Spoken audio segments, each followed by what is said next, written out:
T-minus 3, 2, 1,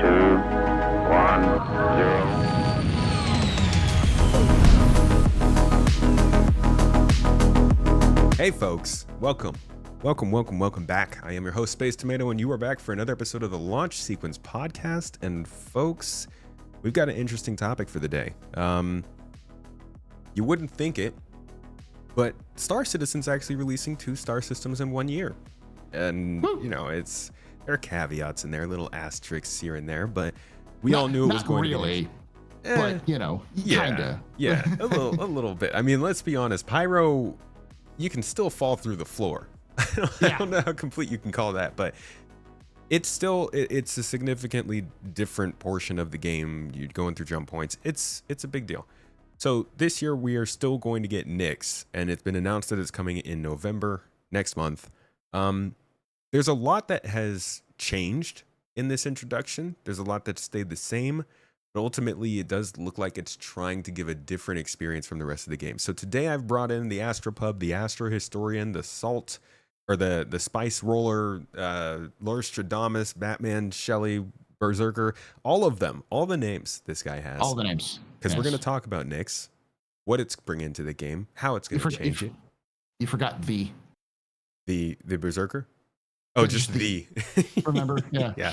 That's the subscript for all of his names, just the. Yeah. Yeah, we're going to definitely hit on all the topics, especially his hatred or frustration, we'll say, for Nyx 1. Yeah, not really hatred. It's definitely. Yeah. You don't have to make it a bigger thing than it is, folks. Just let him talk about it for 30 minutes. Oh God, I will too. Let's kick it off though, dude. Thank you so much for joining me today. How are you doing? Doing good. I have a 3-day weekend, so I'm very, very excited to do something other than school. So instead, it's Star Citizen. Yes. Almost. I mean, painful. it's weird. It's weird to say that I'd rather be doing Star Citizen than work, because, you know, Star Citizen is also kind of work and it is also Star Citizen. But, you know, at least I can, you know, turn off Star Citizen. Yeah, and at least now it does work. I find it much easier to do long stints in Star Citizen now than I could a year or 2 ago. Yeah, so it's a lot easier, especially if you're solo. But yeah, oh yeah. How's everything else treating you? Like game wise, you playing anything else these days? I fell down the rabbit hole of going back through the Xenonauts. Not Xenonauts. I played some Xenonauts, but not really my thing. XCOM. The XCOM rabbit hole. So that's been fun. Which one? I love XCOM 1, and I've been playing XCOM 2. See what else that I've played recently. Oh, of course, Jump Space. Jump Space has been great. They're adding the ability to deflect like bullets and lasers with a crowbar in the next patch. You can parry bullets with. I love it. Nice. Love it. Lightsaber energy, kind of. Yes, but awesome. with the Gordon Freeman device, you know. I love it. That's great. I was actually just looking over did you see the information drop on Exodus this week? No, I haven't. No. Yeah, dude, it is so crazy how, I mean, I don't want to hang too much on this idea of like, oh, the spiritual success at a Mass Effect. It's a Mass Effect like, but holy crap, how much it is similar, down to they're talking about you will have missions where you take on like a personal aspect and you go to help your party members do something that they need to with your life. And I'm like, that's Mass Effect. That's the BioWare strategy. Yeah, that game's sounding good, dude. If that game and Osiris Reborn both come out next year, it's going to be a busy year for single player space games. If Squadron comes out. It's going to be huge. We'd have to get Squadron as well. Yes, we need Squadron on top of all of that. But that, I mean, that's a different topic. I don't want to talk about how CIG now needs to navigate three different games, well, for its own release schedule, because it would be a freaking disaster for it to drop at the same time as Osiris or some of the other games. It's like, oh great, so now they're competing directly against each other. So yeah, it's getting crowded next year. Yeah, it's a lot. Good for us though. More space games, man. I'm feeling it. Let's talk about let's talk about CitizenCon. Last week, we got like 2.5 hours, I want to say. A lot shorter than normal. How do you feel about the changed format and like how it all went down this year? I think it's. I think it's okay.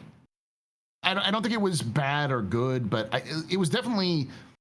It was an improvement on the previous recorded CitizenCons they'd done in the past. Oh yeah. Like when they paced it so off that like you couldn't use the restroom, so it was just like boom, boom, boom, boom. But it was never like, oh yeah, we're gonna go boom, boom, boom, boom, and it's going to be some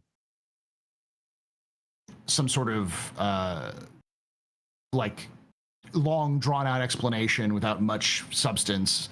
So it's like, you're going to get something here, but yeah. And then at the end with that one time where they had Chris, and I always forget his name, and I feel so bad about it. He's like the number one guy in the studio behind Chris. Rich, yeah, Rich Tyre. And how they just talked for 2 hours. It was just like, the partner development talk. Yeah. And we got like maybe 2 minutes of footage of like game footage in that whole talk. Yeah. 2 minutes of game footage and like 15 minutes of actual information out of 2 hours. Dude, but that wasn't as bad as the one where they had, gosh, who was it? I think it was Tony Z, Nate, Dorsey, somebody Dorsey. Like it was like 4 guys. They sat down. I think it was a 2021 CitizenCon, and they just like, it's called Stream of Thought, I think, or something like that. And they all just sat down and talked for like 45 minutes. And I'm like, guys, that's the only panel of CitizenCon I've never gone back and watched again after the live show. Everything else, yes, but that one I couldn't. Yeah, no, it's better. This one's so much better in comparisons to previous ones. Not as good as last year or the year before that, but it was better. So I've said it's like 70, 75 out of 100. I might just straight up say 80 now, because like the more it sits, the more it's like, okay, yeah, there's a lot of information there.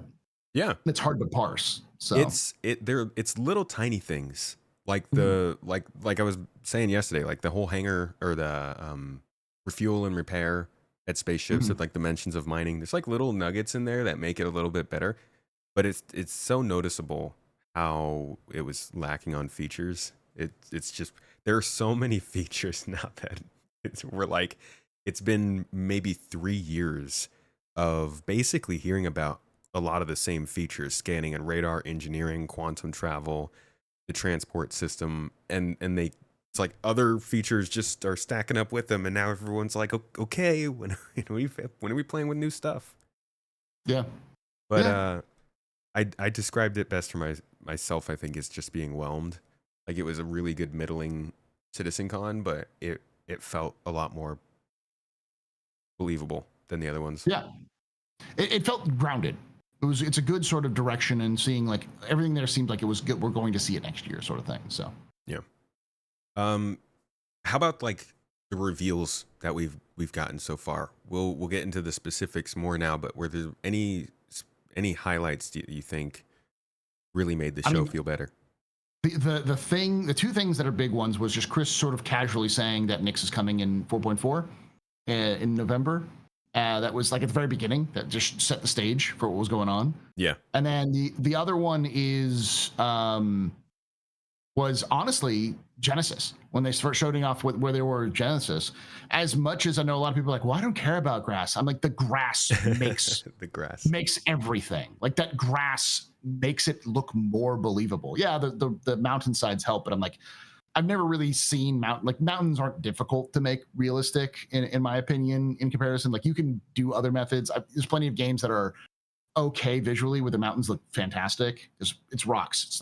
It's fairly simple to do. I'm sure when I say that, someone's gonna be like, actually, Paul, I've done this and this is the hardest thing. It's like, it's not something you see a lot of people focus on. People don't sit there and go, man, those rocks look fantastic. Dude, I love a good rock. Come on.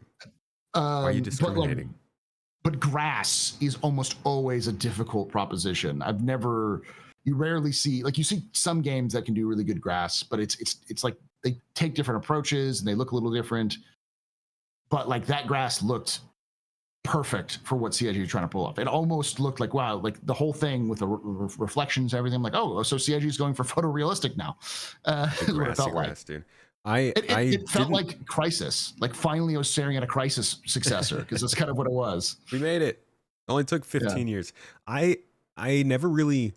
I don't think I noticed bad grass too much because there are so few games that probably go really, really above and beyond unless it's part of the gameplay. You know, you have to hide or it can like dampen your footsteps. If a game focuses on that, then usually it stands out. But for a lot of games, I do feel like I just think of grass as being a kind of texture over the ground and never really having the separated physics of the grass blades. So I do wonder how much I'm going to notice that here, and I am going to keep my eye out for it more in other games because I feel like I've never really focused that much on grass, but it does look good when it looks good. Good for you, grass. It's not just the grass though. It's like the grass combined with the water and like the smooth transition between biomes and like all of that sort of. It was the full package that made me go, damn. You know? The way that rivers look now, the whole canyon thing with the rivers it looks so bad. Like I saw somebody post a picture of it, I think on Reddit maybe a couple of weeks ago, and I was just like, oh God, they really got to fix that with Planet Tech V5. And it looks like they did at CitizenCon, but wow, there are a lot of parts of this game that look really great, and I would say that is not one of them at the moment. So I'm glad that that's definitely getting improved. Yeah, and I wasn't actually expecting anything that detailed because, you know, I was expecting CIG to get serviceable to work good so it looks all right for what they're trying to do, and then focus on, you know, other aspects like more in depth, like cracking of for mining or gathering resources from trees. I was expecting them to more focus on other matters, and then they're just like, no, here we go, photorealism. Like, okay, all right, I see where you.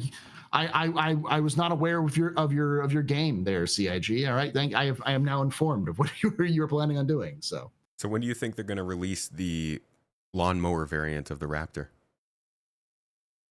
Next April Fools. It's got to be that, and it can't be the lawnmower variant. It's got to be a rider mower. You know, the classic. Yeah, yes, of course. The classic. You know, country giant mower that just mows the sides of the roads. Dude, I could see people living out their country, their southern Oklahoma farm life out on Nix somewhere, growing a farm and milking space cow eggs or whatever the heck you do with. so many Hank Hills out there that'll just want to do that riding mower just to mow their front lawn. Oh, yeah, brother. So this, as I mentioned, is a Nix thing right now. Planet Tech Genesis. Well, Genesis is like a huge thing, and we're getting part one of Genesis. It does seem like they're probably going to roll this out over the course of several years. It's like leading up to 1.0. So I'm guessing this is what we're focusing on next year, Planet Tech. And that's going to start in Nix 1, it sounds like. And I know you got a little bit of a bone to pick with that. How do you feel about Nix 1 being a beautiful, scrumptious, habitable world in a supposed dead system? All right. We're going to have to back up here a little bit because it's going to require me a little bit of an explanation.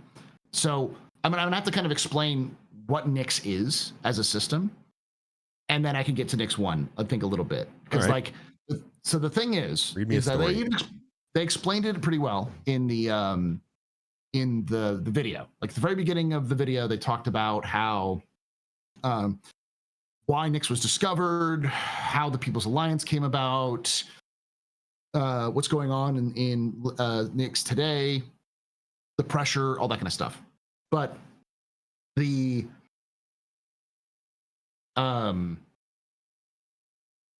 gist of it is that the system, the theme of the system has always been sort of Wild West frontier.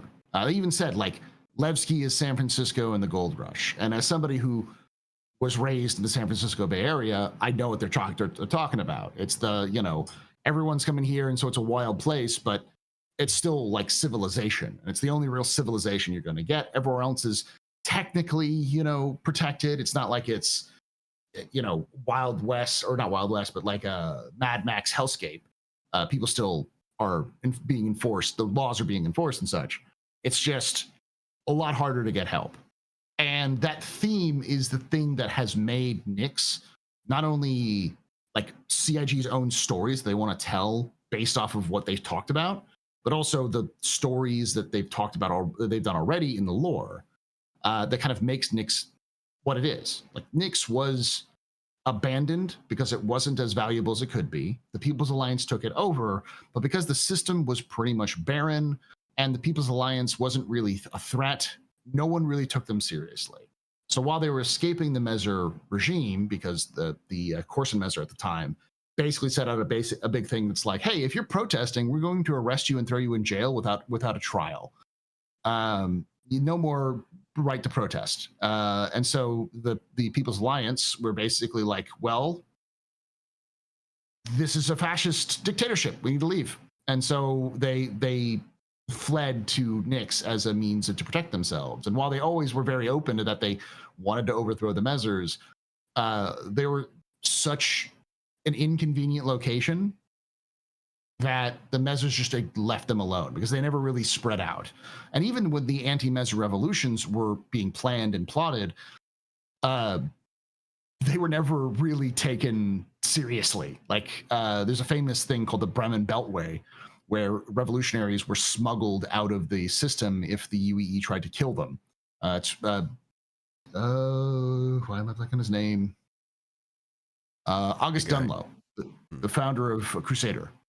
He was smuggled out of the system as well. Like, he was planning on going to a secret meeting on Terra of all of the kind of revolutionaries that were planning to figure out how they could coordinate together better.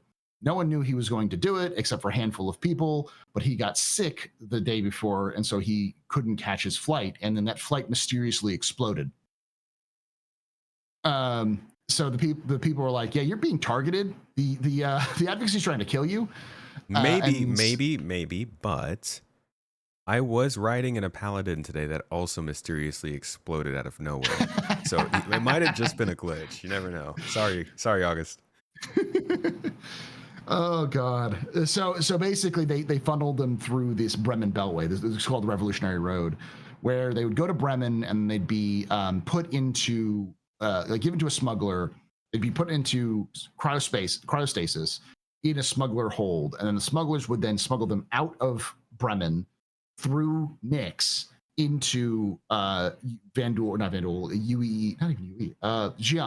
space, so that when they're in Xi'an space, the Xi'an would then take them and put them into a specific station where they kept all of these human revolutionaries to protect them against the Mezzer regime. Okay. And even though it went through Nyx, the lore explicitly says they never stopped at Levski because the People's Alliance had too many stupid rules and they asked too many stupid questions. So while after the fact, the People's Alliance was like, yeah, we totally helped run this. All the smugglers were like, no, you didn't. You just didn't know we were there. We avoided you at all costs because we knew you had stupid rules and you were too paranoid about the Mezzers finding out, and you would have totally turned us in to keep yourself from being killed, you cowards.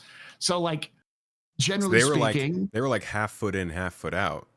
Oh yeah, no. So they have been, the People's Alliance has sort of always been powerful in Nyx and nowhere else. And the fact that Nyx has been kind of a nothing system has protected them, not only from the UEE of the Mezzer era, but as I always like to point out, Stanton was a settled system when the UEE found it. We don't know how long the settlers had been there, but the settlers the original settlers of Stanton had likely come in through Pyro and settled. So these were people who had been actively avoiding the UEE when they got to this new system. And we can see evidence of that all throughout the system. All of those derelict outposts are all done in the style of Pyro, and they predate a lot of the other system, a lot of stuff. Yeah. There's a long story. I believe that the Dusters are actually the descendants of the original settlers, so which is why they live in these sorts of scrap towns, because they're sort of they're trying to pick up where their ancestors left off, but none of them They're not doing a good job. No, and you also see them sometimes at those abandoned sites. So if you go do some missions, sometimes there you'll see them at those um, derelict outposts. You'll see the dusters are protecting it rather than the Ninetales. So, but that's besides the point. The point is that the UE came in and kicked them all out, and didn't kick them out being like, "Hey, you must leave because we have a legal order." They came in with a battle fleet and said, "Leave." So we're not talking, and the reason why was because it was a good trade route, and they had 3 terraformable super Earths.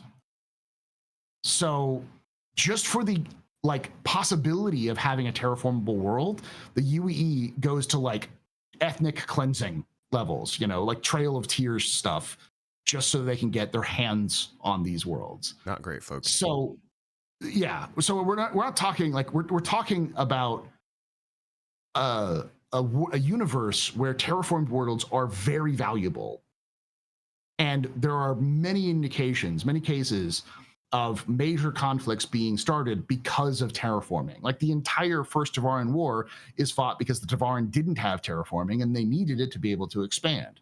And so instead of trading for it because they're violent, they saw human territories that had already been terraformed, so they just wanted to take them.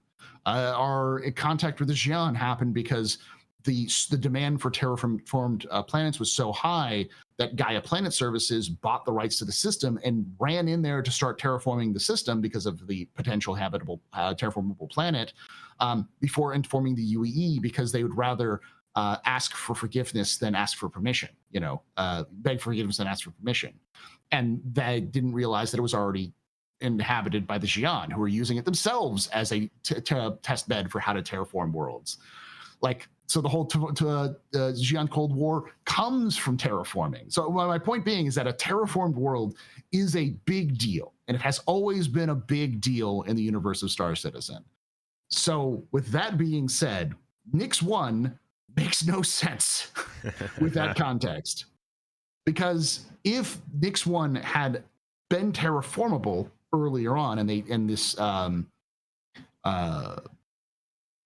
it's like QV Planet Services, I think. Yeah, QV. When QV came in and if they terraformed that world, then no one would have abandoned it. They would have, the UEE wouldn't have even given it to QV Planet Services, because if they knew they had a terraformable world, they would have terraformed it. There were multiple things being terraformed around that same time in UEE history. So the UE didn't terraform it. Otherwise, they should have. If they did, then it's a huge plot hole. QV Planet Services didn't do it, but again, if they did, plot hole, they wouldn't have abandoned it. And if there was a terraformed world there, there's no way the People's Alliance would have even been allowed to exist there, because it's a valuable planet. So there's no reason why this world is terraformed. It just doesn't make sense into the context of the universe. And as people who aren't very lore savvy have always pointed out, why would you live in Levski if there's this garden planet nearby? Why would why would you build a settlement there instead of on Levski? And no matter what the answers is, it leads to a problem. CIG has basically cool shinied themselves into a conundrum, because it's not just people like me who pay way too much attention to the narrative, but people who don't really pay attention, who are pointing out the logical inconsistency of having a garden world in the same system where everyone is located in what amounts to a ghost town that they managed to barely bring up to run for a couple hundred years. It's so bad at Levski that they actually artificially limit how many people can live there because they don't have enough resources, which doesn't make a lot of sense when you have Nyx 1, which has all these resources. What if that's part of their whole play of not attracting too much attention? I mean, now, hold on, wait. I agree, just to be clear with what you're saying here. I'm playing a little devil's advocate, and it doesn't really make sense for them to, if the terraformed world was there, somebody else would go there, but I don't know. Just to say they were on Levski instead of this other planet, could you make a case of the equipment was already there, the habitable area was already there, they didn't want to be found, so they stayed away from the planet where people might look for them? Yeah, but they wouldn't have been able to even get to that point, because people would have already been there. there would have already been groups that would move in to settle there, especially if it was terraformed with QV or the UEE, because they would have valued that system. You know, humans have settled even harsher systems in the past, and around that time too, just because they wanted to. And this is a case of not just a barely habitable world. Just take a look at the thing. The thing is gorgeous. It's It Eden, is. It's very pretty. you know, Little alien bug sack plant things. Super yeah, cool. Yeah, very cool. like fresh water, grasslands, perfect for farming or for grazing. It's great grass. And you know, okay, big mountains and trees. It's perfect. And don't get me wrong, I really like Nyx 1. I just don't like its existence causing a lot of like, why are you here? Yeah. So I'm going to offer an alternative. And then after that, I do want to talk about kind of what this means, like what Nyx means for the game as the type of system it's set up to be, why they might be changing it to fit in the first 5. And if maybe after the first 5, we will start to see more systems that were like the old Nyx. First, though, I want to ask, is it possible that this could all work if they do go with the story that they do seem to kind of be setting up, in that the planet suffered from a really bad, irreversible accident that is now been figured out how to fix that? And like from now until, let's say we get 4.4 and Nyx is in the game, and they have Nyx 1 on the star map or something, but we can't travel to it. And so their whole thing is like, oh, it's in the process of being re-terraformed. And that's why it showed up on the loading screen, so that in like 6 months they can be like, it's now a beautiful planet. But before this, nobody could have figured out how to make it work. Could they retcon it like that? They could, but there's also another problem with that, which is CIG has already said that it takes, 5 to 10 years to terraform a world. Well, they got AI now, dude. They don't have AI. Open AI is now a thing over there, and they got their Chat GPT, and they figured it out. Okay. And do you want me to talk about how AI actually ruined the first terraforming attempt? Because no, that's actually, I mean, that's kind of it, right? Maybe that's the storyline point. So maybe there it is. Maybe it's the reintroduction of AI into Star Citizen. But you're partially right, though. I hope, because CIG has always made pretty much any of those main articles, not the little fun articles they do at the bottom, but and when they do those loading screens, those main articles always have something to do with the narrative or the game, in some way. So sometimes it's setting up for a future mission. Sometimes it's setting up for like they set up for the regen crisis, and then sometimes they're setting up for specific stories and sandbox activities. So the fact that it's there is clearly an indication that it's going to be part of the story in some way. So I do think they could use that as a way to solve the problem. The problem is that it boils down to whatever happens had to have happened recently. They have to kind of regen this, where it wouldn't make no sense with all of the lore they've already built out, and likely also contains Squadron 42 lore, if this system suddenly has a habitable world. So it has to have happened recently, but it has to have happened in a way that benefited the People's Alliance and didn't involve the UEE, because the People's Alliance are very untrusting of the UEE, and the UEE clearly doesn't want to deal with the People's Alliance. So something has to have happened. So I'm not, it's up to CIG to make this decision. Yeah. They opened this Pandora's box. They rubbed that genie, and the lamp, and the genie came out. They curled that monkey's paw. They are the ones who have to deal with this solution in some way. And I think it has to be. I feel like at some point they're just gonna write something and be like, accept it. If they do, to be all fair, I will hound them to the end of the earth. I will make fun. I will not stop to make fun of it and how bad this decision is for the entirety of the project. I will make it so that the only time I ever talk to Chris Roberts is to explain how he's an idiot for writing this one piece of lore, how it ruins the entire experience and takes the immersion out of the game. Wait, that's how petty I am. Is this your new crusade over the Redeemer?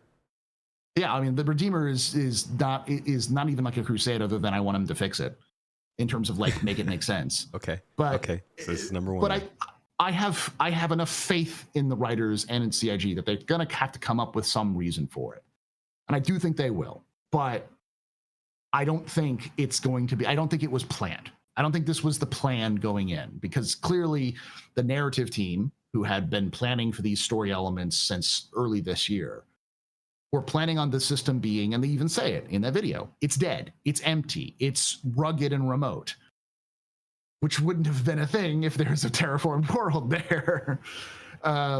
Especially the one that we saw. It's not Bloom, it's not barely habitable and gets hit by radiation all the time. It's this gorgeous Eden world. So whatever it has to do, it has to be recent, and it has to not involve the UEE. So I do think that the best way of dealing with it is that company they're talking about, that's new startup that's doing these things, has evidence that this re-terraformation will work, because they went to Nyx with their new technology and then made some deal with the People's Alliance, where the People's Alliance will lend them Levski, like their docks, and lend them protection while they were doing this possible terraforming. And in return, the People's Alliance gets Nyx 1. And possibly something goes wrong where the corporation tries to weasel it out at the last moment, or tries to go, oh, well, we're going to sick the military and on you, because we're going to sue you in court because we want to actually have it, because we did all the work, and or you didn't file the right paperwork, ha ha ha ha ha, or whatever. And the People's Alliance they have the guns, so they told them to leave. And now this whole situation with the Vanduul and the UEE kind of having this problem where there's a new doctrine, it seems like, that the UE has, which is effectively, I think it's called like a denial doctrine in military terms. Effectively, up till now, they wanted to defend systems, but they wanted to just basically slow down the invasion of systems, so that they can get reinforcements to show up and then push them out. But now, instead of having the slow, they want to like use the house analogy. Instead of putting an alarm system and a big lock on your house, you put auto turrets on your house. Someone can't break into your house if they're dead. not slow down the potential burglar, kill the potential burglar before they show up on your front porch. Fair. And so that solution is what seems like the UE is doing, is instead of leaving places like Oberon and Nyx, which are independent systems, to just have to deal with the Vanduul on their own, they actively go into those systems and defeat the Vanduul for those systems. It works with Oberon because Oberon's kind of like an independent system, because it's just a crap system. It's got one frozen ball of a world that's barely habitable, and so not a lot of people live there. But it's very similar to Nyx, but the difference is that they're anti-UEE. They just, no one cares about it. Whereas Nyx is more anti-UEE. So instead of sending the Navy, they're sending Securitech, or for whatever Intersec solutions in as their proxy. So they're not actively sending in the Navy, because the UEE Navy doesn't like that would be a big problem for the People's Alliance, who don't like the government. So this is sort of like a halfway solution. And so because of the nature of the new defense doctrine, the UEE can't give this company that wants to have the rights over Nyx 1 the official rights. But at the same time, they can't just like forever hold it, because eventually these people will cry to other corporations, and the corporations will go like, hey, why are you defending, or what happened to corporations' rights? What about us? What about our all of the money we pay you to get stuff we want done? Is that, that kind of thing. So I imagine what I'm trying to say is that whatever the solution is, it's going to have to be messy and tie directly into the main story that they're trying to tell at Nyx, which is this sort of awkward situation between the UEE and the People's Alliance, while dealing with the Vanduul and this other mystery faction. Yeah, it feels like they've kind of kicked off a story here that needs to be resolved, because that's actually a really big tension. If there is terraforming going on in Nyx, then the entire future of what we thought Nyx would be changing, because that system would start to be settled. Even if that terraforming was just completed, the People's Alliance would want to settle on that planet. Other factions would want to come in and settle on that planet. That would cause a ton of conflict. It would create way more things to do, contracts to take on, and just like in general danger in the Nyx system, which I guess is supposed to be a later stage system of the game. So I do wonder if they're going to really dive into this like you're hoping and change up the story and like add in a whole bunch more conflict and things to do because of that. It would fit with the fact that they want these systems to be more full and interesting than maybe what they originally concepted. Yeah, no, I am not against retcons. I think the retcons are great because the ideas that they had for systems was when they were making Freelancer 2. And that's no longer what they're making. They're making the Star Citizen as it is now. So the solution is they're going to have to change the stories. And I always thought they were going to change the stories, which is why I was very confused when they seemed to not want to change the story with Nyx, but also change the story because they're adding Nyx 1. It felt very much like, well, you have Nyx 1. Just tell, like, this should be a huge deal for the system. Why can't you, like, either make this new recent and make it a big deal, or make it has always been terraformed and kind of explain, like, away the People's Alliance or change the People's Alliance to something that makes sense in terms of the context of what we have there. So that's the kind of that feels bad about it, is it feels like CAG wants to keep their old story that they originally kind of crafted for Nyx evolved into this new sphere, while also trying to keep up with the new tech. It feels very much like they go, oh, well, we have this new tech and we want to show it off, the new shinies, and look, it looks cool. So let's just do it on Nyx without ever thinking of the consequences of doing it on Nyx and how it changes the theme that they were already talking about. You know, it's funny because they talk about this theme for like the first 30 minutes, and then 30 minutes later, it's like, by the way, here's this garden world. After being like, it's remote and empty. Like, yeah, it is kind of ironic with the timing.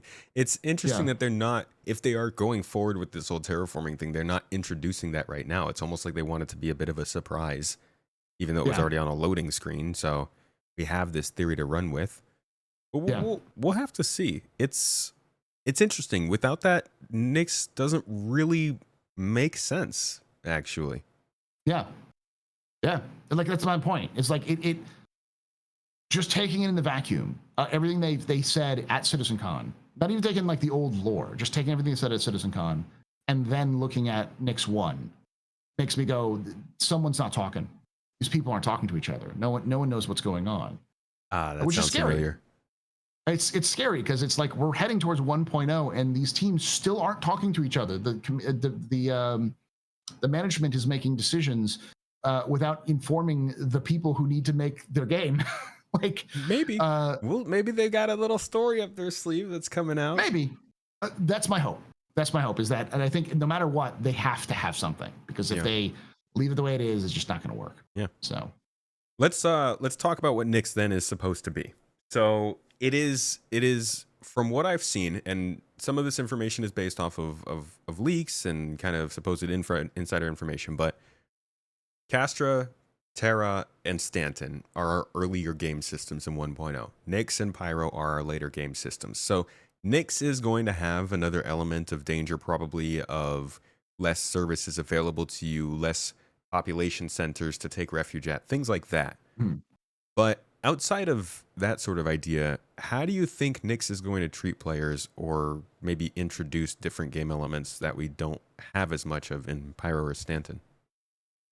I mean, I think the remoteness is an important part. Whereas with Pyro, they added a bunch of stations so that you can always be near some fuel if you need to. And I think, honestly, of my heart of hearts, I think most of those stations will disappear when they actually get like NPC refueling and other things like that in the game.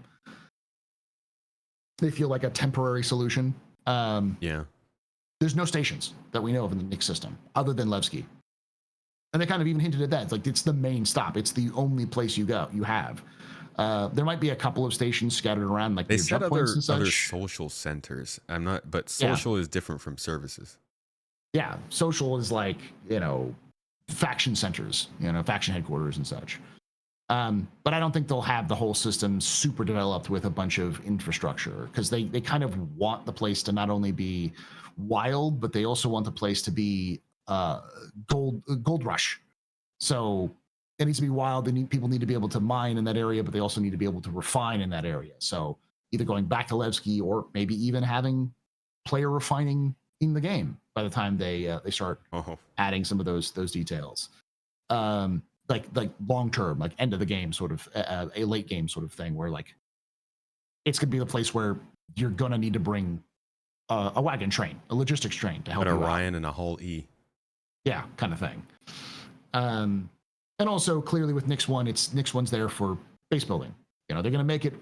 I don't think they're gonna fill it with NPC locations. I think they'll have a handful, but it'll mostly be empty, so players can build their Yoda base in Dagobah Swamp, or build the throat of the I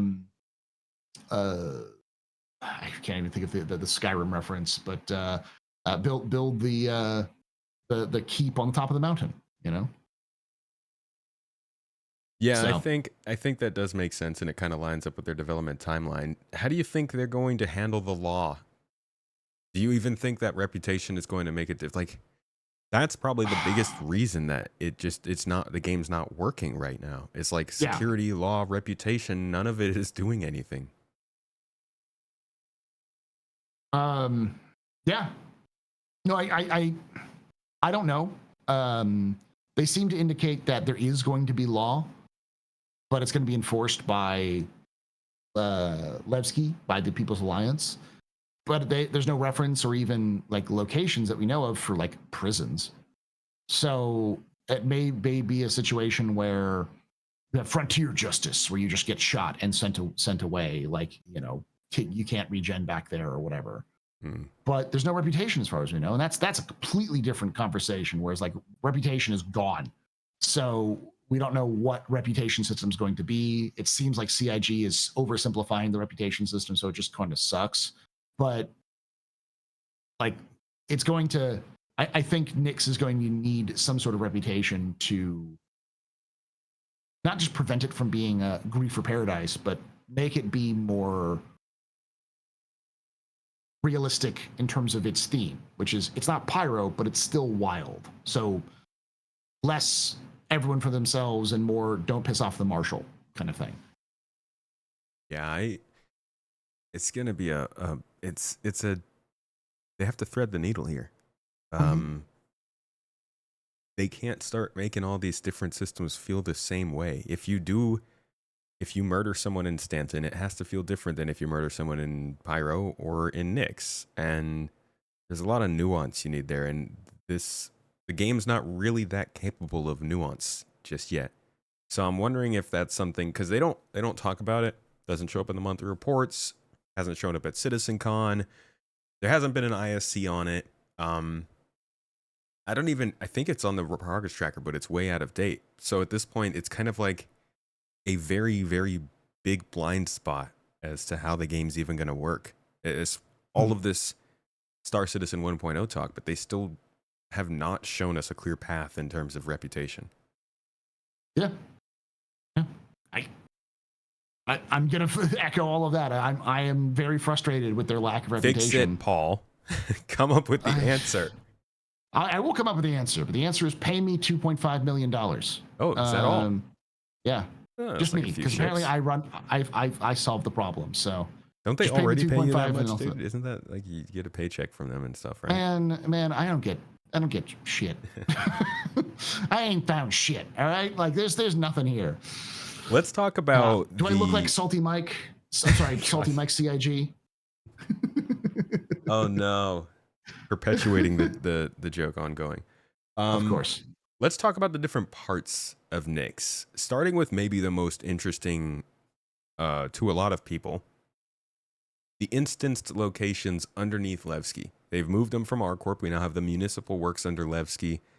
What is your take on these locations and CIG's seeming objective with them? I think they want to make what are they called? Dungeons. They want to make dungeons. So kind of like what we have with the Onyx facilities now, where like you go in and you do a mission, but that mission is like retrieve data here, that kind of stuff. They'll make it sort of like that, but it's like go turn back on the sewage system or the water or the power, and so there'll be like different raid like dungeons you can do, and there'll be like rewards at the end of each one. I think it's very much an MMO style solution to sort of like let players achieve a goal that's close, kind of like how we have with the contested zones, but have it be more based around partially puzzle solving and partially PvE. Yeah. So do you think it's going to be all like if somebody does not like combat at all, do you think they'll find gameplay that works for them down there? Maybe as an assistance role, but not solo. There'll always be combat there somewhere. Do you think like people who don't like combat are going to get missions like that at some point?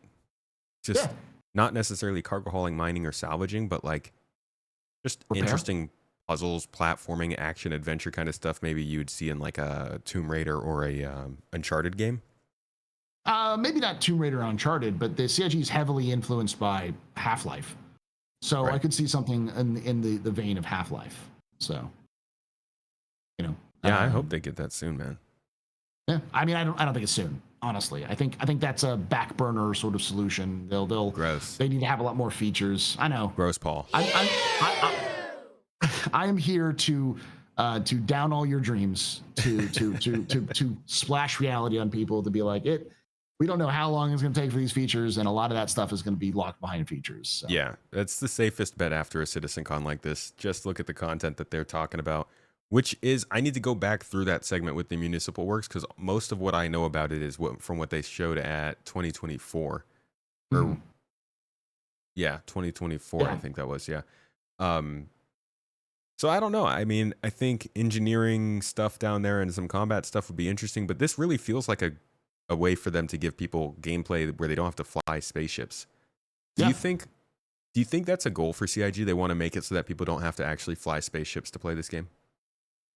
I think partially. Like people, so many people have suggested it that, and as CIG likes to say, if we talk about it, CIG's usually talked about it, but earlier.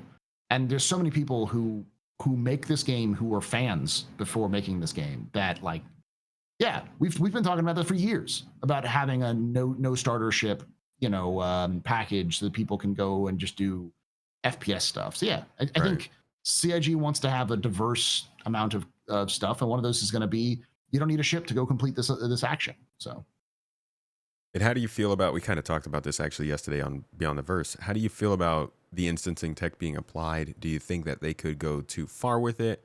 Use it as a crutch? Could it distort what you feel made Star Citizen special this whole time? It could. I don't think it will though.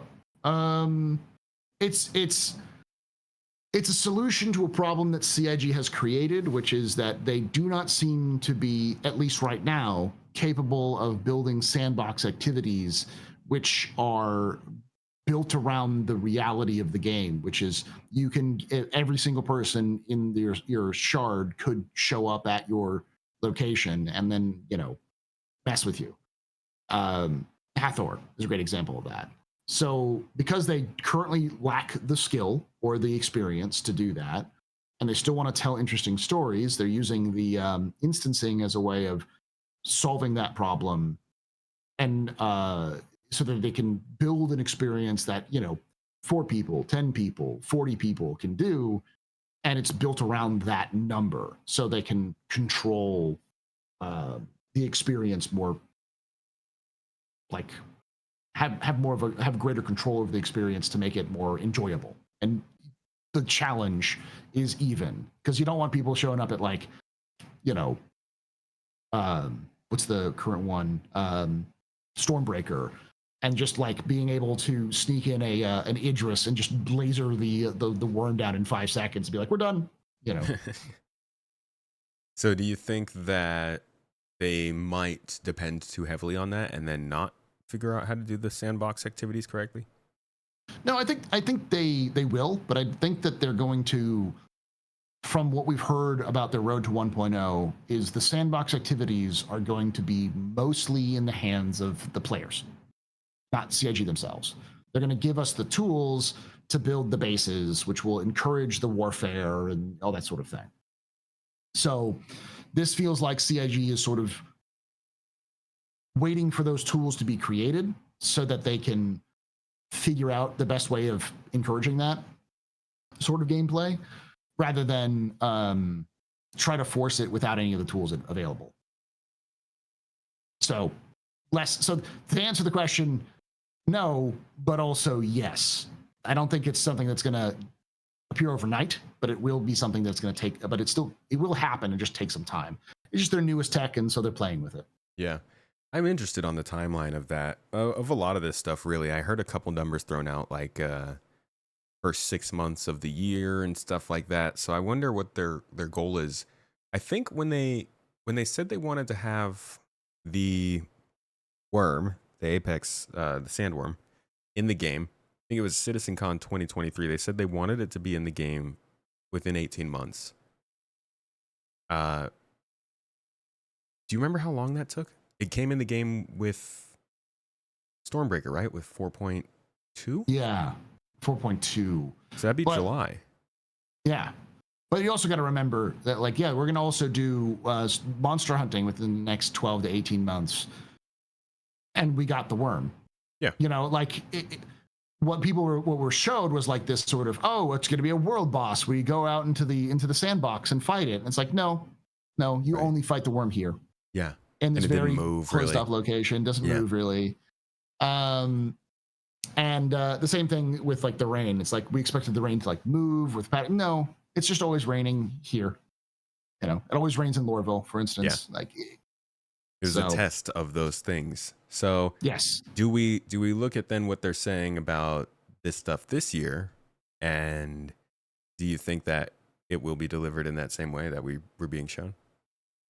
Yes, I think it's going to be in the same direction. Like they'll have this technology, but it'll be in a very small slice of what they want to do, and that'll be it. Okay. So, let's talk about the more narrative focused things that are coming with Nyx. So first, I want to talk about their kind of welcome to Nyx mission set. It's not an event. It is something that they've insinuated will, or even just straight up said, they're going to keep running as contracts that you can take. Do you have any theories about how they would do that? Because like the way the story plays out is basically you're going to a space station. I think you're just kind of exploring what the heck is going on at this station, and then you get attacked by the Vandul, and then you have to fight them off, and you have to fight the other faction off, and it's like, okay, you finish all that, and you're reporting back to Intersec what you figured out about the station. How do you think they could turn that into non-timeline story-based contracts like what we're doing when 4.4 drops? Because I do believe that, because it's going to be a sandbox activity similar to like the Nyx, the Onyx facility. I think the main focus is going to be the writing it in such a way, like, we all know what the mystery faction is, because it's been leaked multiple times. So if you've been paying attention to leaks, you already know who the faction are. They're a really cool faction. But so I don't want to say it now because I don't know how you feel about us talking about leaks or people getting mad about it. I don't actually know what it is. Anybody who doesn't want to hear it, go ahead and plug your ears for the next 5 seconds and tell me what it is. Let me do this, and when I'll stop the spoilers when you see this. All right. So if you're watching this, or I guess because it's also audio things, I'll next 5 seconds. 5 seconds. All right. Starting now. The mystery faction is called the Shattered Blade, and they hunt Vandul and take their stuff, and then they sell them on the open market, and that's where Jort's getting his stuff from. Right. So, and I just found it. Okay, yeah, there it is. So, yeah, it's a new faction, and clearly they're going to be a part of this system in the long term. But yeah, and they're not really new, because like I'm sure the way that they'll write it is a way that they kind of knew this faction existed, and they kind of know that they're active. And I think they'll always be active. I don't think they're going to be the Frontier Fighters where they disappear. They're going to be more like Xenothreat or Ninetales. They're the antagonist faction of the system. Well, they'll always be around somewhere. But the mission itself is sending you to a space station to explore. Yeah. What do you Because, think they could add to that? well, I think they'll just expand the station a little bit more, but I'm sure they'll have multiple stations around. And the idea is that like this station is abandoned, but people are using it for like salvage. And so you show up there, even in 1.0, you show up there and be like, hey, this station should be empty and we're seeing all this activity. We need to figure out who it is. And they go, oh, it's this faction. We know this faction. We hate this faction. Why are they here? What's going on? And sort of unveiling sort of a longer train that you can discover yourself, but the intersect solutions will already know kind of generally what's going on. Yeah. So Okay. That'll be interesting. I hope that whatever it is they do, it is more than just pew pew. I love FPS combat. I like looting and stuff, but it's really nice to go places and get to do a little bit more interaction with the environment. Oh, I was going to say that's a perfect place to do puzzle solving. Yeah. Engineering and puzzle solving around that. I think they had that in that one of the segments they talked about that. That would be great. Yeah. The other big thing that's coming in, well, I think there are like three main big things that seem like they're coming in as sort of events or sandbox activities. The second one that they talked about was called Rock Cracker. And in my mind, that's almost a direct one-to-one of what we did with Hathor. Yeah, just brought into a larger situation. It's ship Hathor rather than ground Hathor. That's all it is. You think it just basically took what they learned at Hathor and scaled it up? Yep. And how do you think it's going to perform? I think it's going to perform like garbage. Just at first, and then eventually they'll get better at it. It's one of those things where we're going to see it everywhere. We're going to see them in.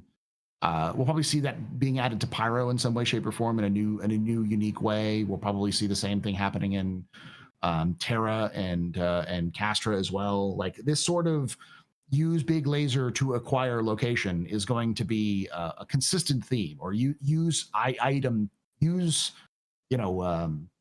fix location up, use location to gather resources or items further down. That's kind of what they do with Onyx too. Like a lot of their gameplay design is based around that idea of big central hub of activity that you're using to go to a location to acquire resources or loot or whatever.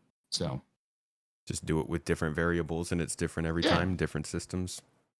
And I think it'll be good eventually. It's one of those things where it'll have its rough times, and everyone will camp them when they first show up, and you'll have these huge fleet battles where people aren't doing the mission because they're there because they know everyone's going to show up because the valuables are rare, and to get your Wicklow Idris or whatever, you have to go through and get those materials. So everyone's trying to get their Wicklow Idris, and that sort of the pattern that they've been developing, where new things are the top of the line best thing, and then they'll move on to something else, and they'll still be valuable in some way, but people won't care because they're moved on to new shiny.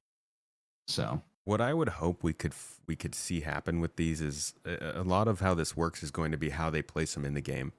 They have a whole asteroid belt to put them in. If they placed 12 throughout that belt and they limited the means of getting there, so like you couldn't just quantum jump there, you had to somehow acquire the beacon to get to a specific one, then it could be a really good cross play between an instance location that's really freaking hard to get to and just an open sandbox activity like Hathor. Because as it is right now, everything is just kind of always available to everyone. But as soon as they start limiting the locations, then places like this become a little bit more private. Yeah, I think either instancing or using the nebula as a good sort of masking method, where you have to go through a specific location in the nebula, and either you're now instanced or you have to like chart your way there. So it's like it's a pain in the butt to do it, and you need to have like a mission, or you need to have some specific equipment to do it, or something like that. I do wonder how realistic it is to think that orgs are going to really want to mine as much minerals as they're theorizing are going to be in something like Rock Cracker, and how likely they are to like move all those into a hull and get them back somewhere to sell. Is that really going to be worth all the time? It's currently, it doesn't feel like a lot of people find mining in a large scale to be that worth it. Sorry, what was that again? It seems like people don't really find mining in a large scale to be that worth it. That rock cracker would be super interesting to folks. Do you think like they're going to change up the economy or something to make that more enticing? Probably. I'm sure the economy team will do something unique with it. Like my guess is that it'll have at that point high grade materials, so that instead of it being like new materials, it's high grade iron or high grade, unobtainium, so that you can use that for crafting. Because crafting, by that time, crafting should be in the game in some way, shape, or form. Yeah, we they're say that. Testing it. Well, I mean, the rock cracker is one of those things that's going to come in like March or June, and they want to like test all of this stuff out for like crafting and what is it, Vulcan? All that stuff is supposed to be tested in the next couple of months. So, like, I can easily see them, at least right now, planning on having crafting out. So they're going to make it high grade. Does that mean it's going to actually happen? No, but like eventually that'll be its main push. Is that these sorts of events, instead of having these special snowflake materials, will just have high grades of these materials, so that people can go, oh, I need this to craft the better armor, so let's go here and do that. I really hope we have crafting by then. That would be cool. Let's talk about the last big event they had, which I think is the most exciting for a lot of people. Yes! The Joint Strike Raid, Joint Strike Forces. Is that it? It's like a task force. It's like Joint Task Force. It's like task strike groups. It's like strike something. Force task. I don't know. It's a raid, right? This is it's a raid. Really Star Citizen's first full-on raid. How do you think it's been formatted? Is it good? I don't play MMOs, so I don't know how it's supposed to look. Yeah, I mean, the thing about raids is that they're complicated. They're designed to be done with like 40 people. So you're not doing raids with like 2 people or 4 people. You're doing it with tens of people. And when you're doing something that big, you need to have everyone be able to fire on the right cylinder. You have to have a lot of organization. So please, CIG, have social items, social gameplay by then, because that's gonna be a nightmare. Gosh, it's got to be prioritized. Like that's the one thing I'd be screaming at, is if you really want to do this, the social gameplay has to be prioritized before that happens. There's no ifs, ands, or buts about it. That has to be done. That is worrying. That it's not. It wasn't like a focus of any sort. They didn't even show us they showed us the process on the inventory progress. Yeah. They didn't show us anything about social tools. Nope. My theory is that CIG will know about it, and they'll be like, we'll get it done the patch before this comes out. Just like they tried to do with the cargo elevators, and they completely underestimated the cargo elevators, despite the entirety of the community being like, hey, this is broken and has been broken since it was released. Can you please fix this? They'll just completely ignore that. And right now, people are like, please have this social systems in. And CIG be like, yeah, it's not that hard. And then they'll get to that point and be like, oh, we misunderstood this. We completely underestimated this. Watch it happen. Watch that exact thing happen. And if I call it that far out, if I call this far out, never doubt me again, chat. Lord Stradamus, Dev Stradamus.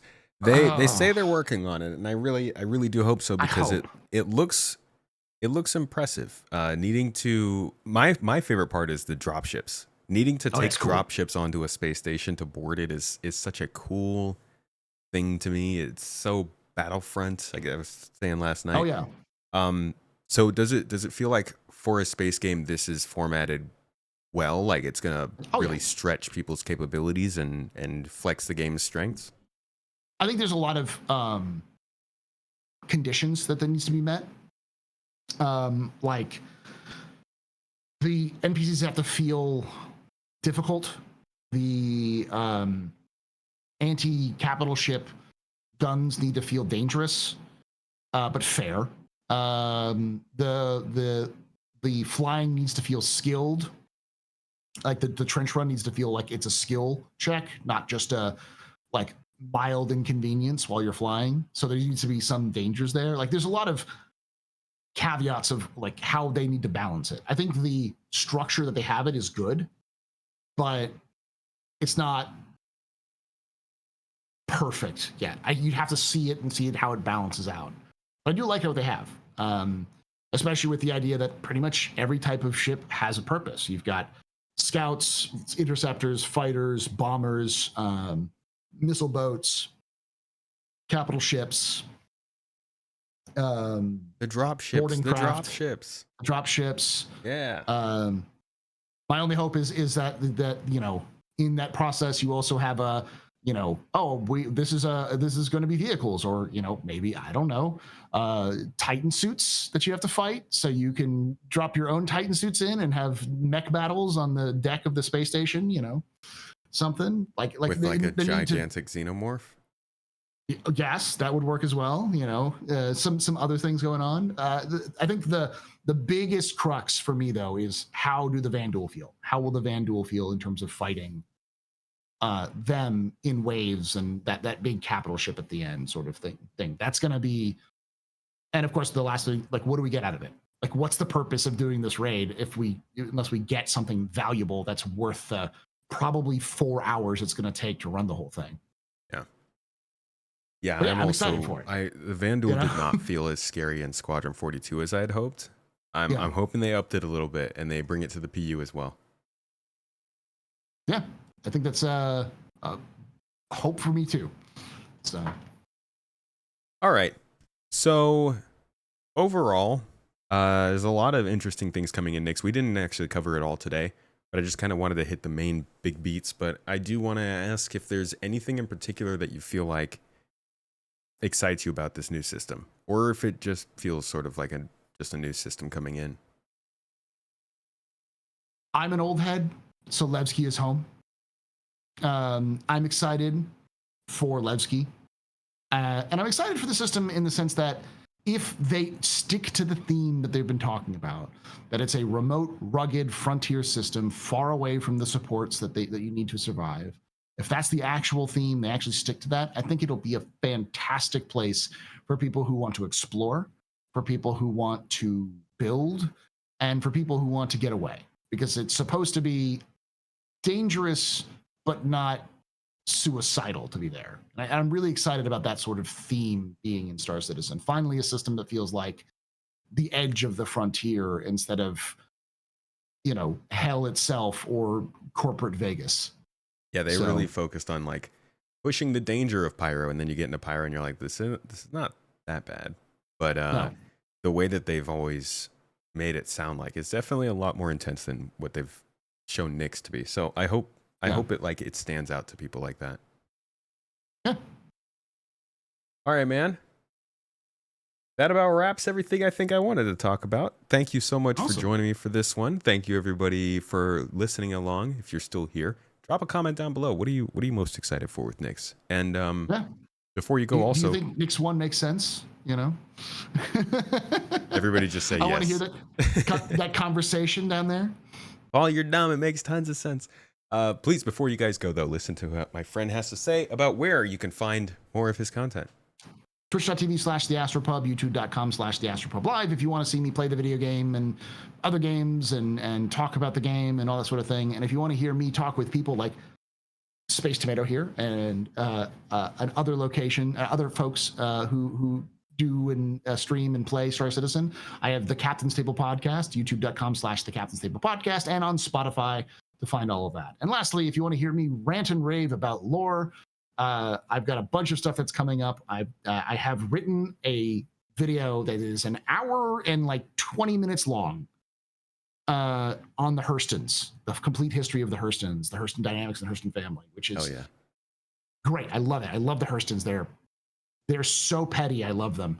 They're so evil. They're so great to follow. So that's going to be coming out in the near future. I've got another one that I'm doing on the ASD facilities and Dr. Yorit and that whole story that we've been playing through in the game. A little bit more background, another thing like that. And then I'm also working on one, obviously, for Nyx, and possibly one about Anthony Tanaka is another one that I thought about recently, because like when we get Levski, it'd be nice to talk a little bit about who Anthony Tanaka actually is. And the anti-Mez revolution that he helped spawn. And lastly, probably also something, I did an old video on the Perseus, but Perseus is probably coming out in November, so I'll probably have to do I knew everyone loves a ship lore to talk about the Perseus and why it exists. So, but that's all on my The AstroHistorian YouTube channel, youtube.com/TheAstroHistorian, if you want to check that out. Awesome, dude. Yeah, I'm a big fan of the full history of Star Citizen series.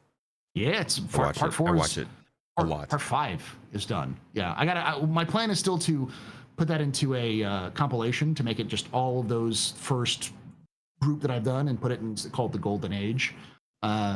And so I can release it as one big long, I think it's like a 4-hour video, so that people like you who are like, I want to watch the complete history of Star Citizen, can just turn on the video and then just have it there. Just leave it playing have it in the background the whole freaking day. Yeah, I love it. Yeah.